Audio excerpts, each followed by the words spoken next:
Hello there, welcome once again to Living on Purpose. This is Fola Daniel Speaks. Today I'll continue the series in the financial mindsets by talking about a major mindset that affects how people think, plan, budget, and spend.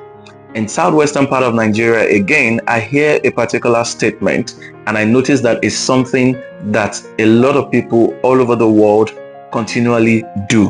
And the statement is, whether the money is mine or it belongs to another person, the most important thing is to have money to spend.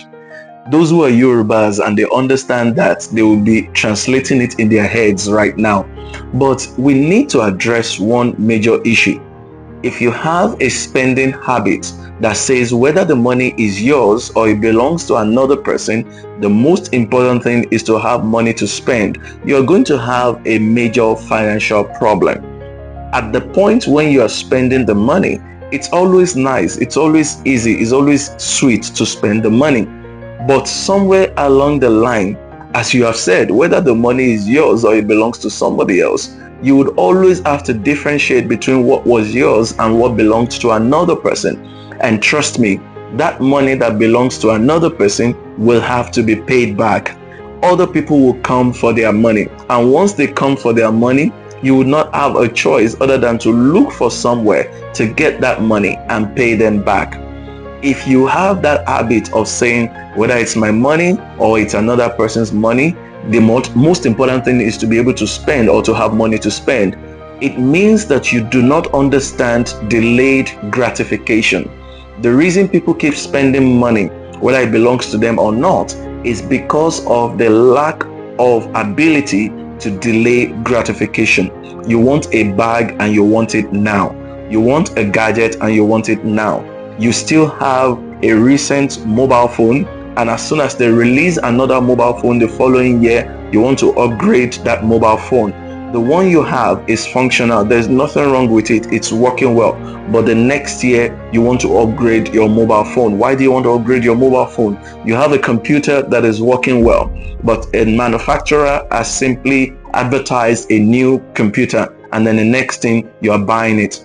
In Nigeria, for example, there's a party, or as we call it, Owambe, and they have brought some clothes to you to buy, and you are always buying all the fabrics, believing that when they have something to do, you must support them, so that when you also have something to do, they will come out and support you.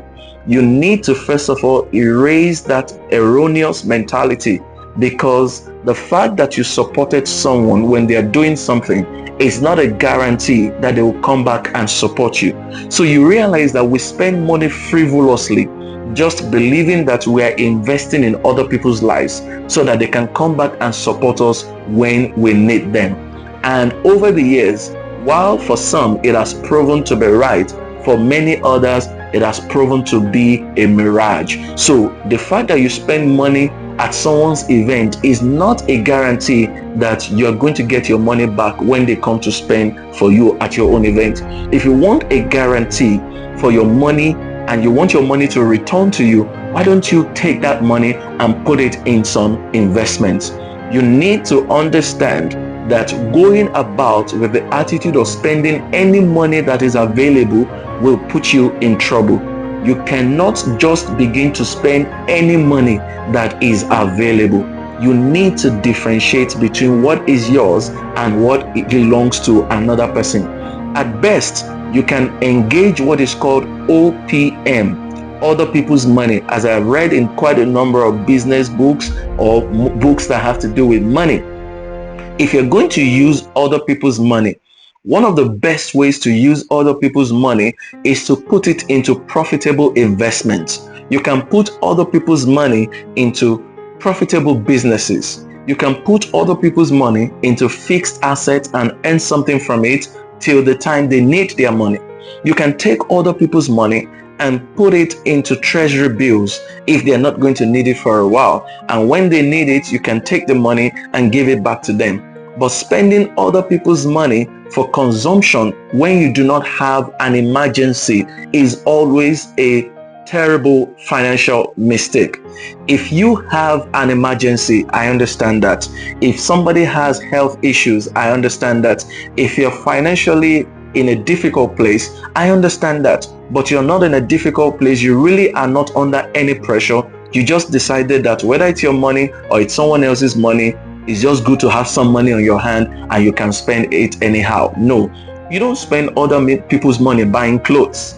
You don't spend other people's money buying shoes, buying watches, buying jewelries. You don't spend other people's money buying luxury items. You should buy basic things if at all you need them.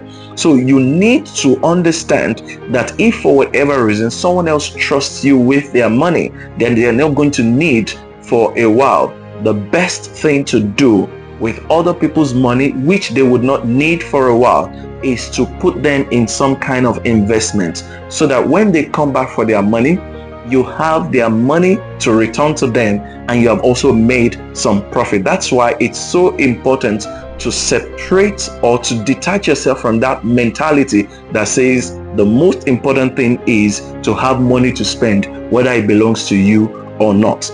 Some people have spent money that does not belong to them, and today they've come back to ground zero. They have no money again.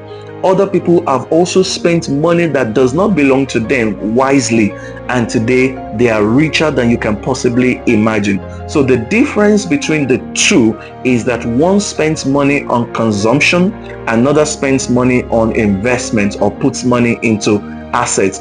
If for whatever reason you have access to other people's money, legitimate access to other people's money, you need to spend it wisely, and don't spend it on consumption. Spend it on investment so that at the end of the day, when they want their money, they can get it back and you will still not be stranded. I've seen people spend other people's money to become rich, and I've also seen people spend other people's money to get into trouble, but the choice is always yours. Thank you for listening. I hope that you have gained something. Head on now to youtube.com/Fola Daniel Speaks.